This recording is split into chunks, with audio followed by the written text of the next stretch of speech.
की जय, अनंत कोटि वैष्णव वृंद की जय, तेला श्री श्री श्री राधा रास बिहारी लाल की जय, श्री श्री सीताराम लक्ष्मण हनुमान की जय, श्री श्री गौनिताय की जय, श्री जगन्नाथ बलिदेव सुभद्रमाय की जय, ग्रंथराज श्रीमद् भागवतम की जय, निताय गौर प्रेमानंदे हरि हरि बोल। All glories to the assembled devotees, all glories to the assembled devotees, all glories to the assembled devotees, all glories to Shri Guru and Shri Gaurangam.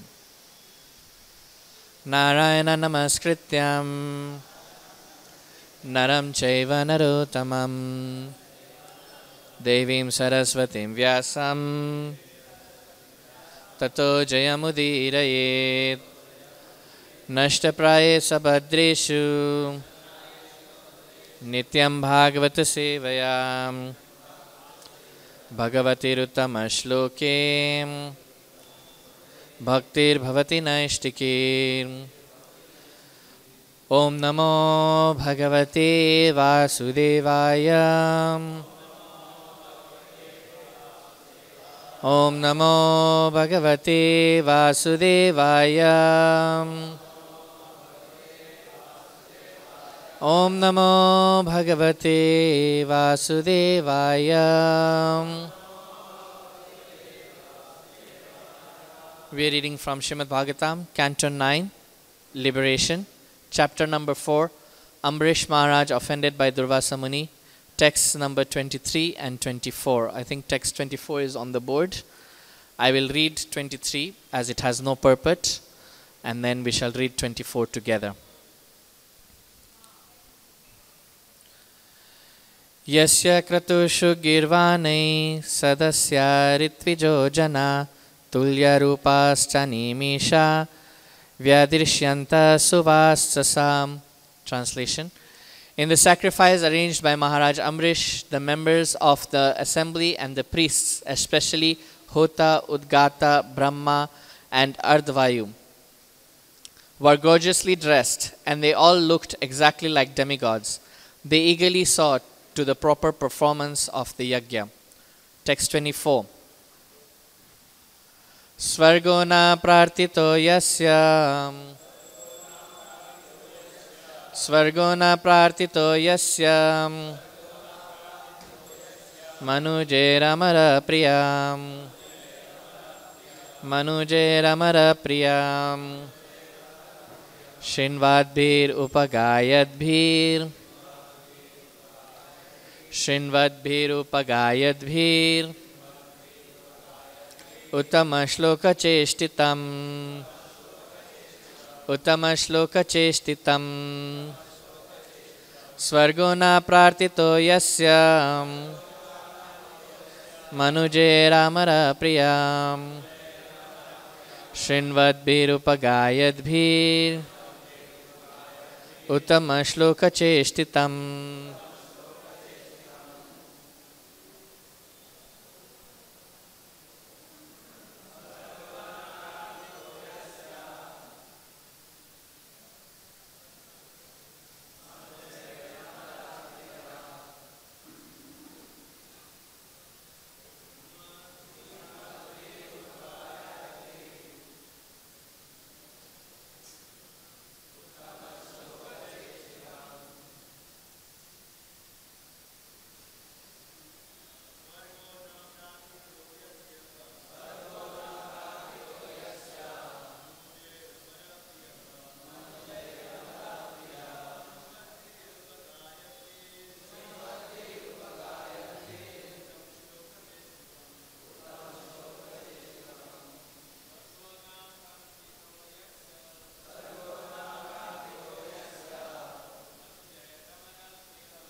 Mataji's.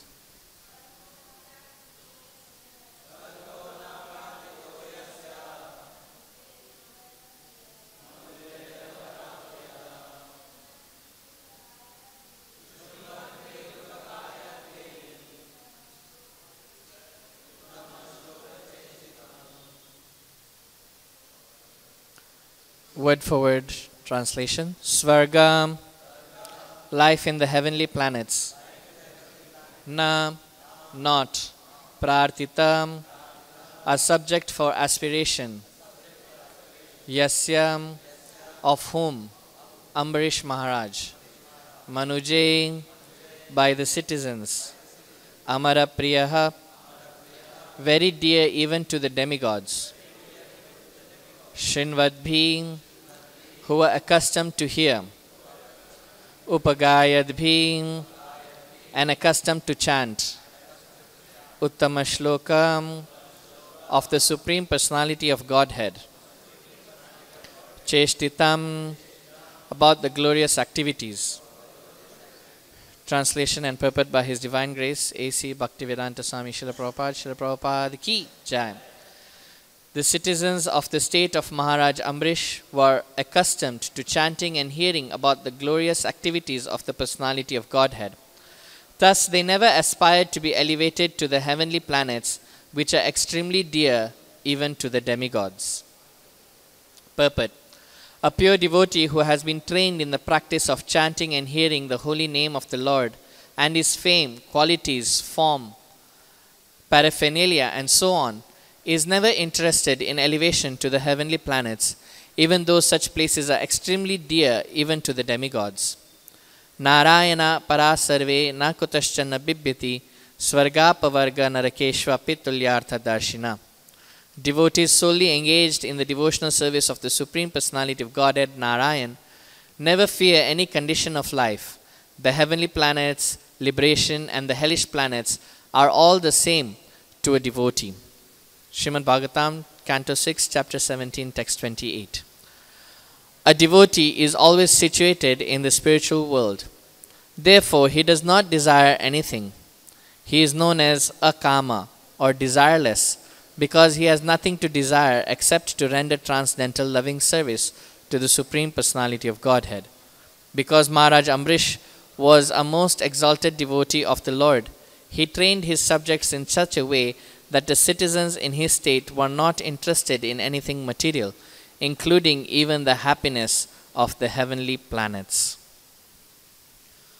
Om Ajnanatimirandasya Jnananjana Shalakayam Chakshurun Militam Yena Tasmai Shri Gurave Namaha Shri Chaitanya Manobhishtang Stapitam Yena Bhutale Swayam Rupakada Mahyam Dadati Swapadantikam Vandeham Shri Guru Shri Yuta Padakamalam Shri Gurun Vaishnavangscha Shri Rupam Sagrajatam Sahagana Raghunatan Vitang Tang Sajivam Sadvaitam Savadhutam Parijana Sahitam Krishna Chaitanya Devam Shri Radha Krishna Padan Sahagana Lalita Shri Vishakhan Vitangscha He Krishna Karuna Sindho Dinabandho Jagatpate Gopesha Gopika Kanta Radha Kanta Namostute Tapta Kanchana Gaurangi Radhe Vrindavaneshwari Vrishabhanu Sute Devi Pranamami Hari Priye Vanchakalpa Tarubhyascha Kripa Sindhubhya Evacha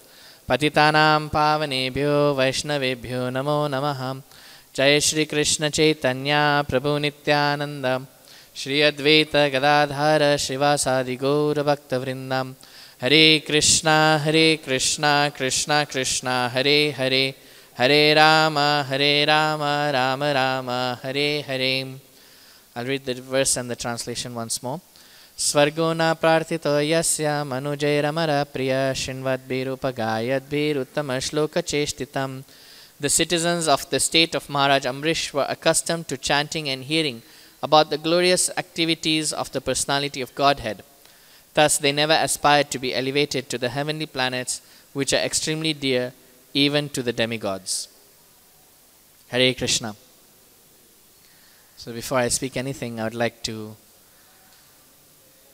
ask for blessings from His Holiness Bhakti Priyat Bhagat Maharaj and other senior devotees who are present here,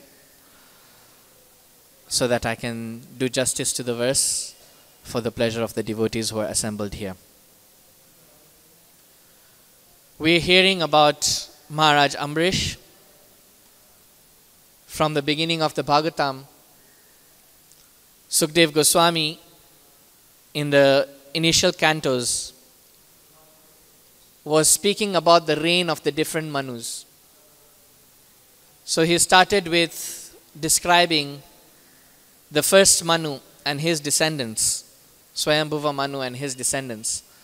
And that was quite a lengthy description.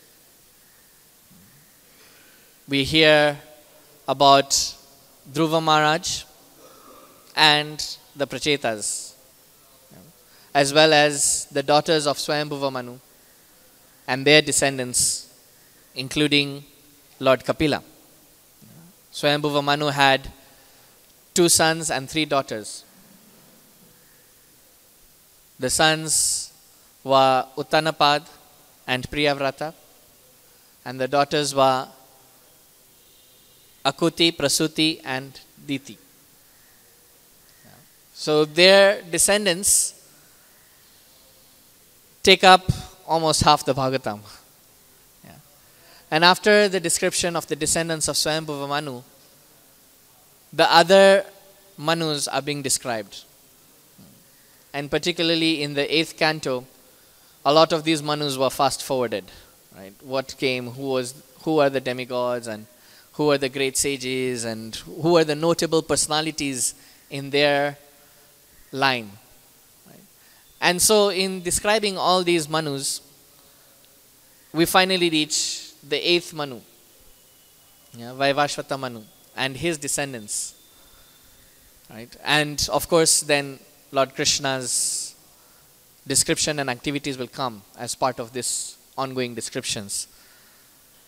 So we are hearing about Ambarish Maharaj and his line.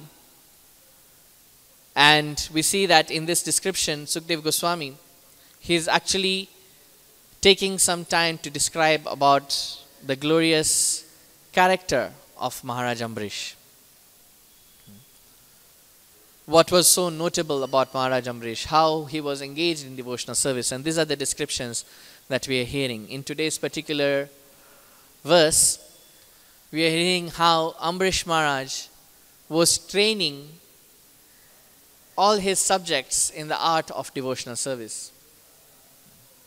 So much so that the subjects did not desire heavenly planets. This shows that the process of devotional service, if properly performed, enables the practitioner to be free from the desires of going to the heavenly planets or any other material desires. Devotional service, if rendered properly, is so glorious that one gives up material desires. And our Srimad Bhagavatam has so many examples of how devotees gave up their material desires. The very famous example is Dhruva Maharaj. Therefore, Sukdev Goswami mentions, Akama sarvakamo va moksha kama udariti tivrena bhakti yogena yajita purusha param. Whether one is desiring liberation, whether one is desireless, or whether one is full of material desires, one should worship the Supreme Personality of Godhead with intensity. Tivrena, with intensity. And as we see in the example of Dhruva Maharaj was insulted by his stepmother, and being a Kshatriya, he could not tolerate that insult. And when he went to his mother to ask for a solution, how to counteract this insult, the mother asked him to engage in the process of devotional service. And we are all familiar with the pastime. Dhruva Maharaj met Narada Muni, and through Narada Muni's mercy, he engaged in pure devotional service. So much so that when he got darshan of the Supreme Personality of Godhead, he said, I do not want anything.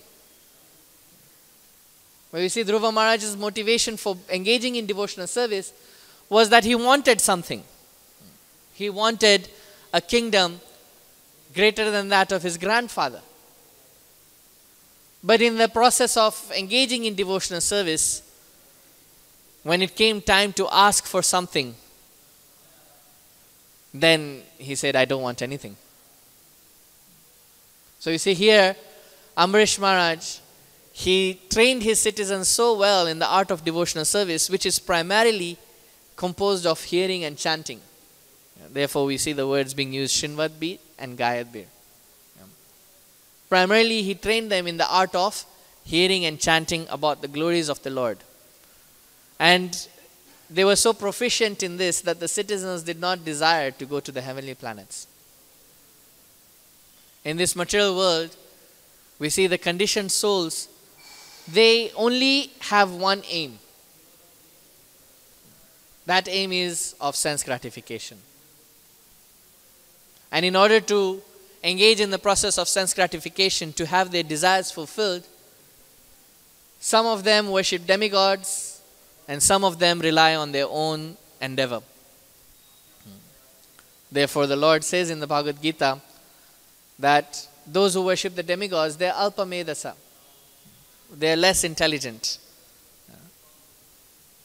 But we see even in the Bhagavatam, this process is recommended. Sukdev Goswami in the 2nd canto, he outlines a whole long list of material desires that conditioned souls have and the respective demigods that are to be worshipped. So those who are a little bit pious, they worship demigods. They engage in the process of religiosity for fulfillment of their material desires. But they are less intelligent, as Lord Krishna says. Therefore, at the end of that whole list of which demigod to be worshipped for which desire to be fulfilled, Sukdev Goswami says that one should worship the Supreme Personality of Godhead directly, even if one is full of material desires. We see a whole section in the Vedas, they're dedicated to the fulfillment of material desires. This is known as Karma Kanda. And the descriptions of the heavenly planets have been given. And when we hear, or those who hear about these descriptions, they get attracted. They get attracted. Lord Krishna in the 2nd canto of the Bhagavad Gita, he says that these are Pushpita Vacha, flowery words of the Vedas. And one should not be attracted to these. This is the instruction that Lord Krishna is giving Arjuna. But in general terms, we see most people are attracted by these descriptions of the heavenly planets. In the 5th canto of the Bhagavatam, Sukdev Goswami is giving a description of the various planets that are situated in this universe. And a description of the heavenly planets has been given there as well. And we see such wonderful descriptions, how the residents of the heavenly planets, they're always youthful. Their bodies, they remain in the stage of youth for a very, very long time. Their senses never get deteriorated. There is no misery. They're always engaged in higher sense gratification. And so when these kind of descriptions are heard, people naturally get attracted.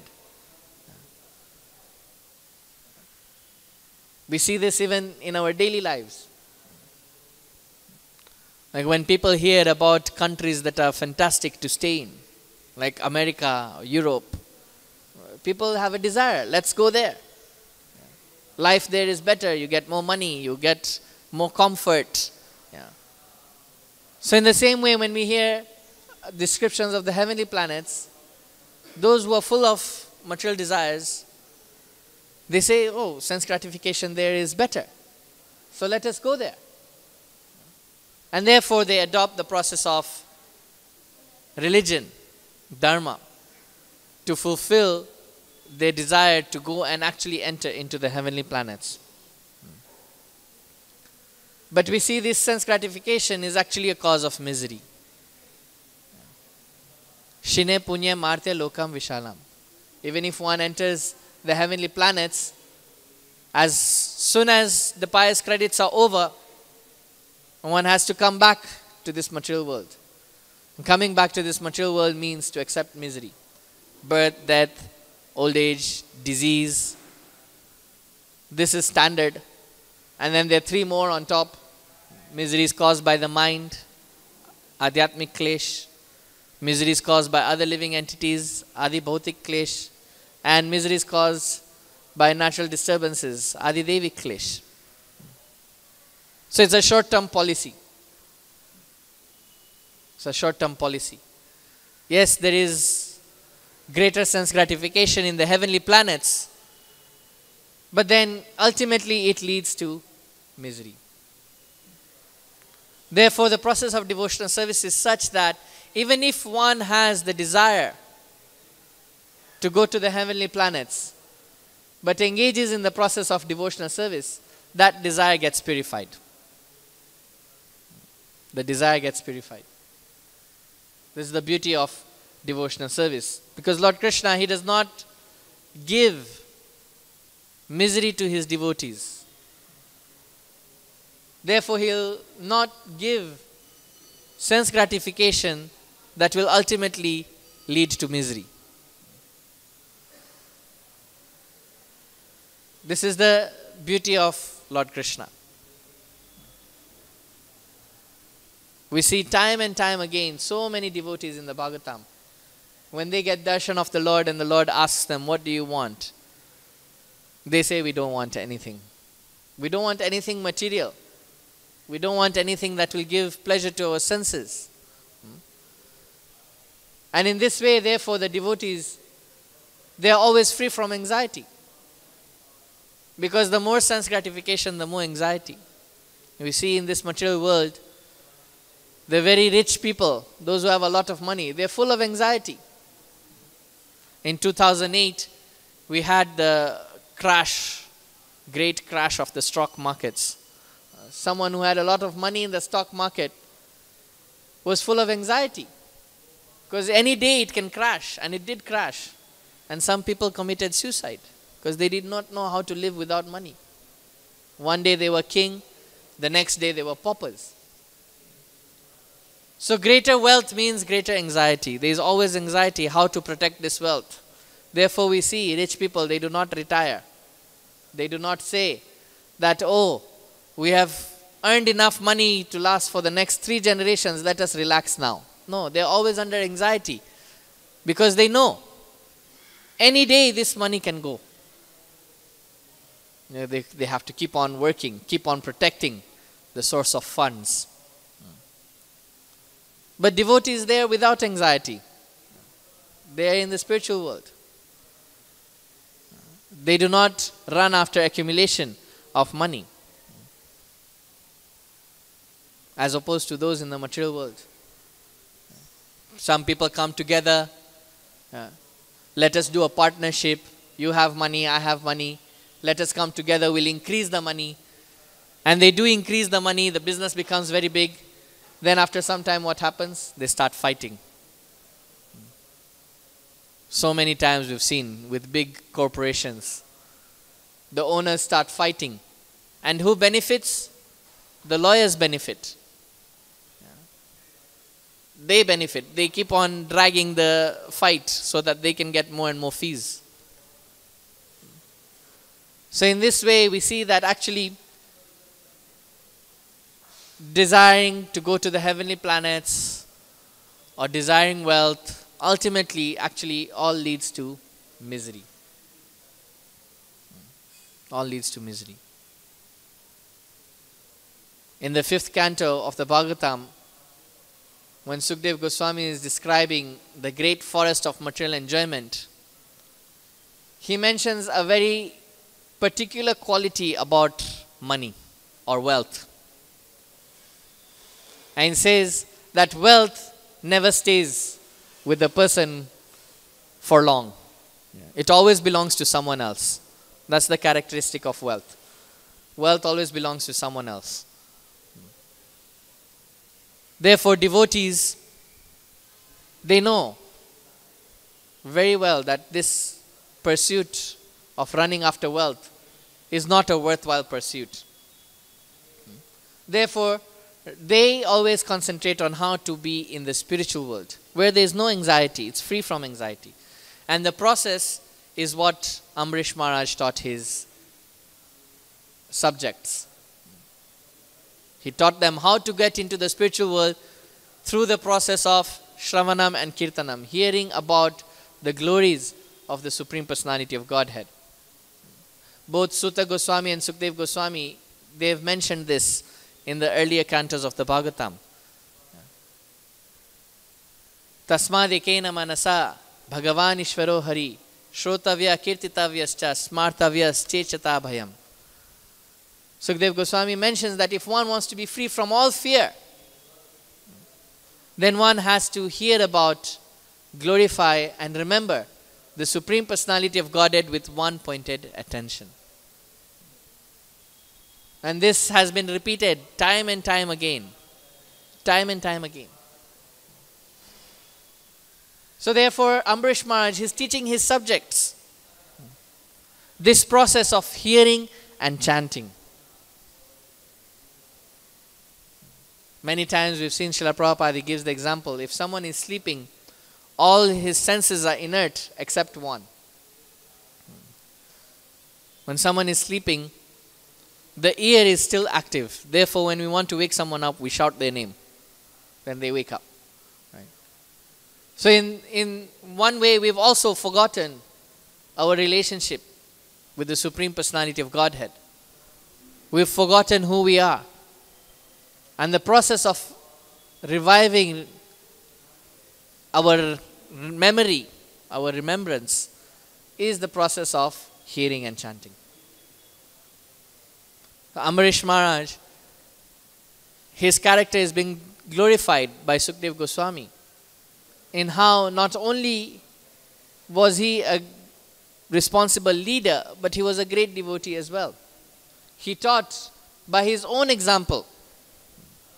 We read in the earlier verse how he engaged each and every limb of his in devotional service, each and every sense of his in devotional service. So it wasn't that Ambarish Maharaj was teaching something foreign to the subjects. No, he himself was practicing as well. He was practicing as well, and what he was doing, he was teaching. Similarly, in the description of Prithu Maharaj's reign, we see that Prithu Maharaj also was teaching by example. He would call all his citizens into his assembly hall and give them instructions on how to engage in the process of devotional service. Therefore, the leader has the responsibility. We see Rishabdev, when he is instructing his sons, he gives them the instruction. And in those instructions, he's saying one should not become a father, a mother, a king, a demigod, a spiritual master, or a leader if that person is not capable of delivering their dependents from the process of birth and death. The leader has this responsibility. How to deliver the dependents. How to put them on the path of self-realization and not self-preservation, which means sense gratification. These days we see the leaders in Kali Yuga, especially those in government posts. Very few leaders actually, if there are any, advocate to their citizens how to engage in the process of devotional service. Mostly they are all concerned with economic development, providing facilities for sense gratification. So they've actually failed. Here we see why we are reading about Ambarish Maharaj. Or why are we reading about all these other great kings who are devotees as well. Dhruva Maharaj, Prithu Maharaj, Yudhishthir Maharaj, Parikshit Maharaj. The Bhagavatam is full of descriptions of saintly kings. There's a reason why we're reading them. It's so that we can learn. Those who are in the leadership positions, they can learn how they should rule. What is the main aim of life? How they should teach those who are dependent on them the path of devotional service. This is our program. Krishna Consciousness means how to have everyone remember who they are. what is their relationship with Krishna.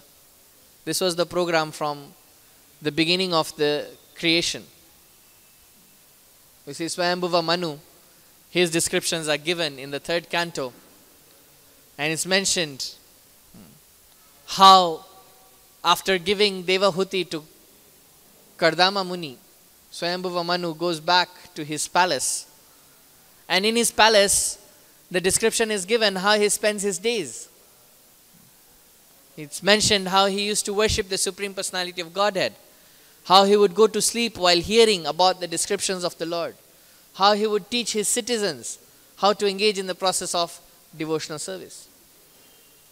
So right from the start of the creation, right from the first Manu, this was the program.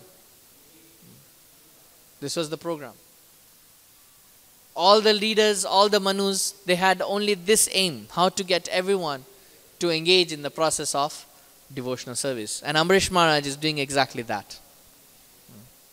Being responsible in that, providing not only for the material needs of his subjects, but also taking care of the spiritual needs. And he was so proficient at it, so much so that all his subjects, they didn't desire to enter into the heavenly planets. They had no desire for this. They only had, let us go back to the spiritual world. Therefore, the devotees, they only desire service. See, time and time again, when Dhruva Maharaj was asked, what do you want? He said, I don't want anything, but give me the blessing that I can be associated with devotees and hear about your qualities and pastimes and form and paraphernalia and so on and so forth. He said, bless me with the association of pure devotees. Similarly, Prithu Maharaj, when he was asked, what desire do you have? He said, I have no desire except to hear about you. So we see time and time again, the devotees in the Bhagavatam, they teach us what is it that we should ask for. Regardless of what motive we had when we came to devotional service, at the end, the fruit of devotional service is Shravanam Kirtanam. When Dhruva Maharaj showed by his personal example, all these other devotees, Prithu Maharaj also asked for the same thing. Maharaj Chitraketu, when he was cursed, this verse that Srila Prabhupada quotes in the purport is spoken by Lord Shiva. When Maharaj Chitraketu was cursed by Parvati. And he said, look how glorious the devotees are, that they are not afraid of any circumstance. Whether they are in heaven, whether they are in hell, whether they are in the earthly planets, it doesn't matter. The devotees are always free from anxiety because they are always 100% engaged in the service of the Lord. Therefore, it doesn't matter. We see Prahlad Maharaj in his prayers to Lord Nrsingadev, he says the same thing. That never mind I don't mind my own situation, Prahlad Maharaj says. Yeah. I know wherever I am, I'll be okay. I'm your devotee. I'm always remembering you. But I'm worried about those who are not remembering you. Therefore, I wish that they be benefited. This is the wonderful character of the devotees of the Lord. When Kapila Muni is instructing his mother, Devahuti, he says, my devotees, what to speak of heavenly planets? Here the discussion is going on in heavenly planets, how the subjects of Maharaj Amrish, they did not desire the heavenly planets. But Kapila Muni, he says that what to speak of heavenly planets? My devotees don't desire even liberation. Salokya shashti samipya sarupepyam atyupta diyamanam na grinati vinamat sevanam jana. That even if I give my devotees liberation, they do not accept it if it's devoid of my service. If it's devoid of my service. So what to speak of heavenly planets? Heavenly planets are inconsequential for devotees. They're inconsequential. It doesn't even register on their brain. What to speak of then going to the higher planetary systems, Brahma Loka and so on and so forth. Even residence in Vaikuntha, devotees do not desire if it is devoid of service.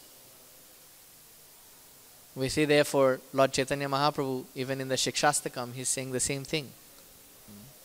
Na dhanam, na janam, na sundarim, kavitam va jagadish kamaye, mama janmani janmanishware, bhavatat bhaktir ahayatuki tvai. I do not desire wealth, followers, beautiful women, even so much so that I do not desire even liberation. Birth after birth, I simply desire the opportunity to render devotional service.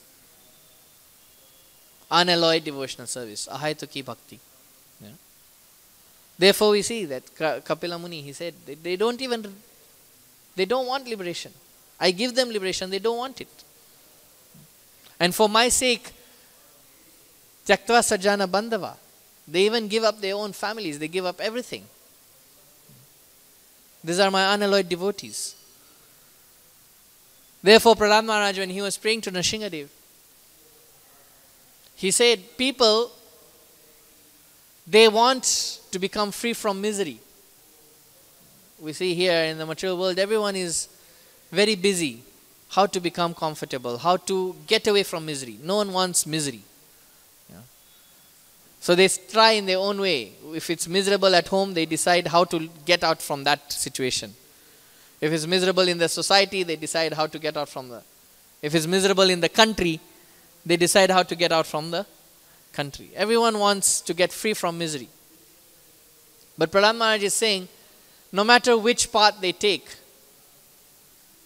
as long as they don't come to the shelter of the lotus feet of the Lord, then whichever path they take to get out of misery is not going to help them. It will fail. The only way, Prahlad Maharaj is saying, the only way to get out of misery is through the process of devotional service.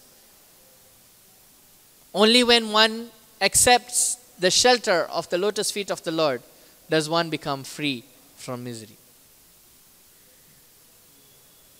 Therefore, Lord Brahma, he prays, Yatpada Pallava Plavam Vinidhaya, that your lotus feet are like a boat. That when devotees come onto that boat, they can easily cross the ocean of material miseries. It becomes as small as a calf's hoof print, the water contained within the calf's hoof print. So for devotees, they know how to get rid of misery. And the only way is through devotional service. As Prahlad Maharaj is praying, he continues, he says, people generally desire elevation to the heavenly planets. This is a desire. And Prahlad Maharaj said, I have seen what happens with this desire. And he gives the example of his father. He says, my father, he conquered everything. Hiranyakashipu, he had conquered everything. And he was so powerful that if he would shout a little, all the demigods would become scared. Prahlad Maharaj is telling Nrsingadev this. He's saying, my father was so powerful that he would scare the demigods. But I have seen what happens. He was so powerful, he could scare the demigods, but he also got vanquished. Therefore, I do not desire the heavenly planets. My father had all that. And he continues, he says, even all the opulence, the riches, everything, I have seen all that. I do not desire it. I simply desire devotional service. I desire to take shelter of your lotus feet. So Prahlad Maharaj is teaching us. This is a devotee's desire. And therefore he is saying that those who are in the material world, they do not know what to ask for. When Prahlad Maharaj says, I do not even desire liberation. I want to stay here and teach everyone what to ask for. They are devotees, he says, but they are concerned with their own upliftment. But I am not like that. I want to see all these people who have forgotten your lotus feet. I want to remind them about your lotus feet. Because your lotus feet are the only way by which one can get rid of misery. Such wonderful prayers Prahlad Maharaj is offering to Nrsingadev. He says, I do not desire anything except to serve your lotus feet. And for such devotees, the Lord, he says, no, I have to give you something. Just like with Dhruva Maharaj, the Lord, Prishnigarbha, he told Dhruva Maharaj, you cannot have my darshan and go empty-handed. That's not possible. So I have to give you something. Therefore, Dhruva Maharaj was benedicted with senses that would never deteriorate, and a very long time of rule on the earthly planets. Almost 36,000 years Dhruva Maharaj ruled for. Similarly, Prahlad Maharaj also, although he said he doesn't want anything, Lord Nrsingadev, he said, no, I have to give you. And therefore he was installed on the throne as the king, blessed with a really long life and strong senses. So the devotee, he gets everything simply by serving the lotus feet of the Lord. And they're not concerned about themselves. We see in the pastime of Sri Chaitanya Mahaprabhu, there was a devotee, Vasudev Datta.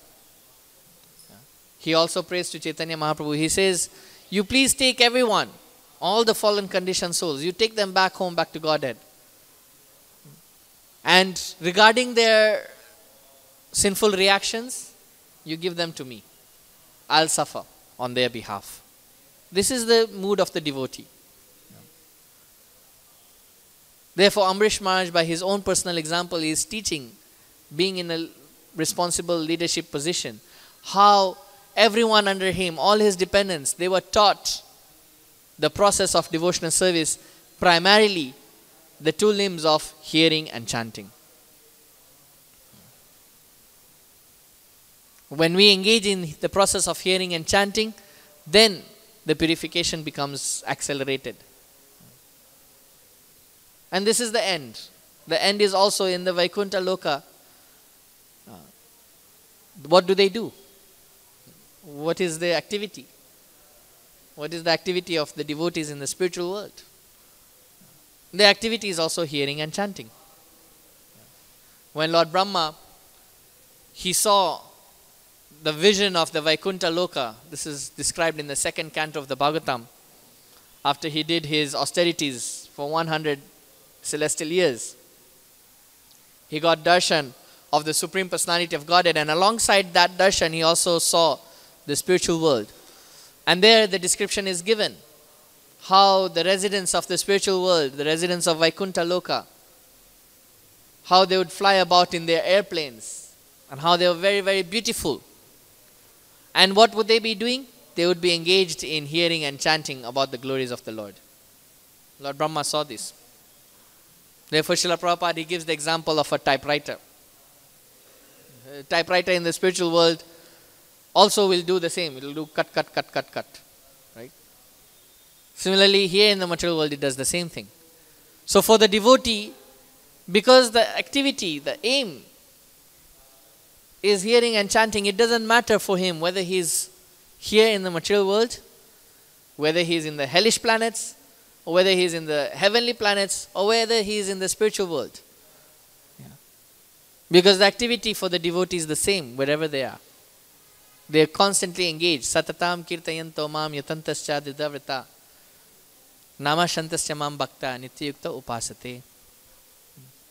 Lord Krishna tells us in the Bhagavad Gita that his devotees, the Mahatmas, their characteristic is that they are always engaged in chanting. Satatam kirtayanto mam. Always engaged in glorifying the Supreme Personality of Godhead. Yeah. So many descriptions are given about the pure devotees in the Bhagavad Gita by the Lord himself. Matchita madgata prana bodhayanta parasparam kathayantascha mam nityam tushyanti cha ramanti cha. that my pure devotees, they constantly engage in enlightening one another by discussing about my topics. Kathayantascha mam nityam. So this is our goal. The Bhagavad Vidhi is comprised of only hearing and chanting. This is the Bhagavad Vidhi. And as practicing devotees, our aim should be how to increase that hearing and chanting so that it becomes nityam. Nityam Bhagavata Sevaya. We say every day. So our whole aim should be how we can increase our hearing and chanting, that it fills up the whole day. How we can increase our constant remembrance of the lotus feet of the Lord. And when a devotee is constantly remembering the lotus feet of the Lord, then there is no such thing as anxiety, misery, unhappiness, so on and so forth. They're always blissful. The external circumstances then become inconsequential. They hold no value. Because the devotee perceives the Lord as Vasudev, as all-pervading, everywhere. Therefore, Lord Brahma in his prayers, he says, Premanjana churita bhakti vilochanena santa sadeva hridayeshu vilokayanti. The devotees, they always perceive Lord Krishna within their hearts. Therefore, there is no such thing. If they are always with Lord Krishna, then there is no such thing as being in the material world or the spiritual world or heavenly planets or hellish planets. It doesn't matter. So this should be our aim. Therefore, we are hearing how Ambrish Maharaj taught his subjects and how leaders are supposed to also teach their subjects into how to achieve the purpose of human life, how to achieve the aim, which is to take shelter of the Supreme Personality of Godhead and His lotus feet through the process of hearing and chanting. Therefore, Srila Prabhupada, he says always, and we quote this so many times, just chant and be happy. It's a very simple statement, chant and be happy. And sometimes we use it very loosely. Oh, Prabhu, you're having problem, chant and be happy. But actually this is the solution. And the person who's being told that is thinking, oh, this devotee, he doesn't care about me. I'm having problem, and he's saying, just chant and be happy. Right? But this is actually the solution. Yeah. When we really chant, when we focus on our chanting and we come to the realization that the name of the Lord and the Lord Himself are non-different, they're non-different, then we shall be happy. Then there will be no misery, no anxiety. We will not desire even to go to the heavenly planets or to go to a bigger temple or Western temple or so on and so forth. If we simply engage in the process of hearing and chanting. Therefore, in the Nectar of Instruction, Srila Prabhupada writes that the purpose of forming this institution, the International Society for Krishna Consciousness, he said, I opened this society so that devotees can come together and hear and chant.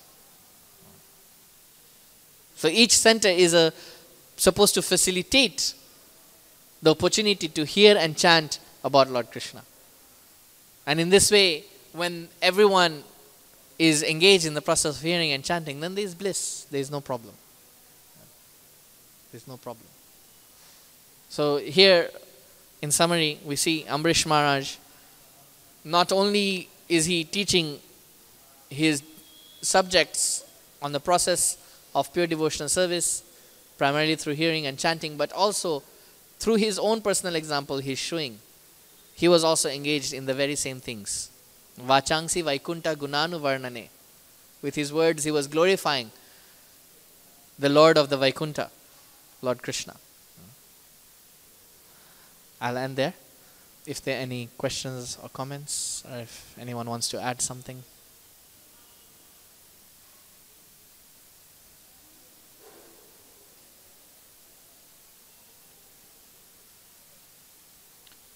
ग्रंथराज Shrimad Bhagavatam की जय। निताय गौर प्रेमानंदे हरि हरि बोल।